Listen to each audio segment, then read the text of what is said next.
ये कहानी है एक दानव केकड़ा की। हिमालय के किसी सरोवर में कभी एक दानव केकड़ा निवास करता था। हाथी उसका सबसे प्रिय आहार था। जब भी हाथी के झुंड उस सरोवर में पानी पीने अथवा जल क्रीड़ा के लिए आते तो उनमें से एक को वो अपना आहार अवश्य बनाता। चूंकि हाथी समूह के लिए उस वन में जल का कोई अन्य स्रोत नहीं था, अतः गजराज ने अपनी गर्विणी हथिनी को दूर किसी प्रदेश में भेजने का फैसला लिया ताकि कहीं गलती से हथिनी उस दानव केकड़े का ग्रास न बन जाए। कुछ ही महीनों बाद हथिनी ने एक सुंदर और बलिष्ठ हाथी को जन्म दिया।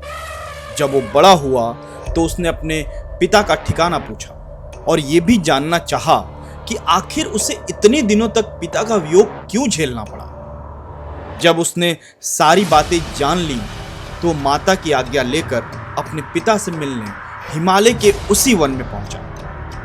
फिर उसने पिता को प्रणाम किया और अपना परिचय देते हुए उसने दानव केकड़े को मारने की इच्छा व्यक्त की और इस महान कार्य के लिए उसने पिता की आज्ञा और आशीर्वाद मांगा।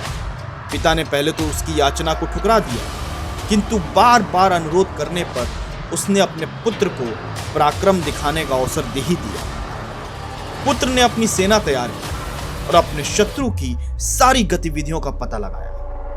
जब उसे यह विदित हुआ कि वो केकड़ा हाथियों को तभी पकड़ता है जब वो सरोवर से लौटने लगता है, और लौटने वालों में भी वो उसी हाथी को पकड़ता है जो सबसे अंत में बाहर आते हैं। सूचनाओं के अनुकूल उसने अपनी योजना बनाई और अपने साथियों के साथ सरोवर में पानी पीने के लिए प्रवेश कर गया। उन साथियों में उसका एक दोस्त था जो उसका बहुत ही जिगरी था। जब सारे हाथी सरोवर से बाहर निकलने लगे तो वो जानबूझकर सबसे पीछे रह गए। तभी केकड़े ने उचित अवसर पर उसके पिछले पैर को इस प्रकार पकड़ा जैसे एक लोहार लोहे के पिंड को अपने चिमटे में पकड़ता है। हाथी ने जब अपना पैर खींचना चाहा तो वो टस से मस भी ना हो सका।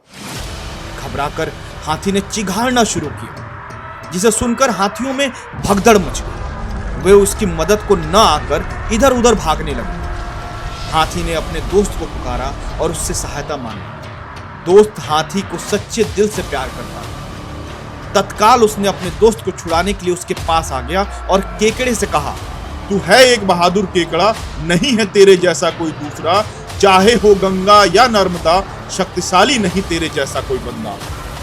दोस्त हाथी की प्यार भरी बातों से प्रसन्न हो केकड़ा ने अपनी पकड़ ढीली कर दी।